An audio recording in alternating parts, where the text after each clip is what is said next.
Le personnage que j'ai choisi est un personnage féminin. C'est un personnage qu'on rencontre une fois dans l'année, et pourtant, ce jour-là a une importance fondamentale. Elle s'appelle Esther. Esther, c'est la femme qui a l'intelligence de la vie, l'intelligence des situations. Les sages dans la Gemara posent la question: d'où apprend-on Esther de la Torah? D'où voit-on ce nom dans la Torah? Et ils nous disent, il y a un verset qui dit Esther, Astir Panay Bayom Haou. Voilé, caché, je cacherai ma face ce jour-là. Ce jour-là, bien entendu, c'est ce jour fameux où Haman a décidé de détruire tout le peuple juif. Et Esther, dans sa grande intelligence, dans son intuition, dans sa prophétie profonde, a su renverser la situation. Non seulement le peuple juif n'a pas été tué, Baruch Hashem, mais l'inverse s'est produit, ce qui est marqué dans la Megillah Vena For, où les choses ont été complètement renversées. Ceux qui devaient tuer le peuple juif ont été eux-mêmes tués ce jour-là. Et sa force, elle, ça a été la patience, ça a été le calme, ça a été le fait de travailler discrètement à l'intérieur du palais d'Achashverosh, Assuérus, alors qu'elle était mariée à lui. De là, on voit beaucoup de choses. Premier point, d'abord le fait qu'effectivement ce nom de Esther signifie qu'elle travaille dans le secret, qu'elle travaille discrètement.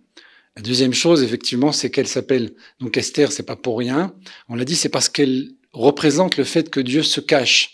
Donc elle est l'envoyée de Dieu totalement, complètement dans cette situation-là. Et le jour de Purim, loin d'être anodin, est le jour qui va permettre de transformer totalement la situation. Les sages nous disent que lorsque Mashiach viendra, cette fête ne disparaîtra pas, pour une raison très simple. Ce jour transcende totalement tous les autres jours de l'année. On sait très bien qu'il y a un jour qui est extraordinaire pour le peuple juif, ce qu'on appelle le jour de Yom Kippour.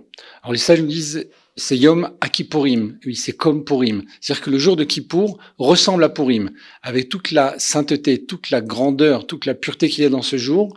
Ce jour-là, dans le jeûne, dans l'abstinence, dans le fait que nous ne faisons pas ce que nous avons l'habitude de faire toute l'année, eh bien, va se transformer le jour de Purim avec la joie, l'abondance, la boisson, l'alcool, le manger, ce fameux festin. Et tout cela, c'est Esther, parce que tout la Megillah d'Esther tourne autour de ce festin-là. Le festin d'Achashverosh, celui d'Assuérus, puis celui de Esther elle-même. Et par ce festin-là, par cette patience-là, par ce travail, on va dire en sous-marin, entre guillemets, de la reine Esther, qui est la juive au sein du royaume de l'époque, qui est le royaume de toute la planète, eh bien, elle va réussir par cela, en donnant sa vie, en acceptant d'être mariée à cet homme qui est, on va presque dire, le Hitler de l'époque, eh bien, elle va réussir à inverser la tendance, elle va réussir à sauver le peuple juif tout entier. Cette intelligence-là, cette discrétion-là, cette force de caractère-là, c'est ce qui symbolise Esther.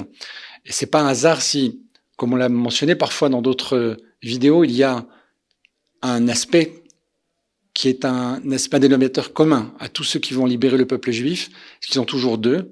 Dans l'un des deux, le nom commence avec un Aleph et le deuxième avec un Mem. Esther, c'est Aleph, Mem, c'est Mordechai, c'est comme Aaron et Moshe, c'est comme Ephraim et Menaché, c'est comme le fameux Matityahu et son fils Éléazar, et bien entendu, Eliyahu Hanavi et Mashiach en espérant aujourd'hui même. Ce qui va permettre justement cette délivrance-là, c'est le travail qu'Esther a effectué. Esther, c'est la capacité de donner sa vie, d'aller jusqu'au bout dans ce silence-là, dans cette discrétion-là, puisqu'elle-même se cache, de la même façon que Dieu s'est caché dans la Megillah, que Dieu s'est caché dans des actions qui semblent anodines, elle-même va se cacher, elle-même va faire fi de sa propre personnalité, de sa vie propre, pour sauver le peuple juif tout entier. C'est ce que représente Esther, c'est cette femme-là. Et en réalité, si on regarde bien, eh bien, c'est la femme juive dans son ensemble, dans toute l'histoire de l'humanité, même si parfois chacune d'entre elles, les prophétesses ou les mères, Sarah, Rivka, Rachel et Léa, avaient bien entendu des caractères différents. On verra chez chacune d'elles cette capacité de s'effacer, cette capacité de prendre des décisions fondamentales qui vont changer l'avenir du peuple juif, comme Sarah qui va dire à Abraham de chasser Ishmaël, comme Rachel qui va donner ces fameux cadeaux, ces fameux signes qu'elle a reçus de Yaakov à sa sœur Léa pour qu'elle n'ait pas honte. Cette capacité de s'effacer totalement, eh bien, c'est Esther dans toutes les femmes juives.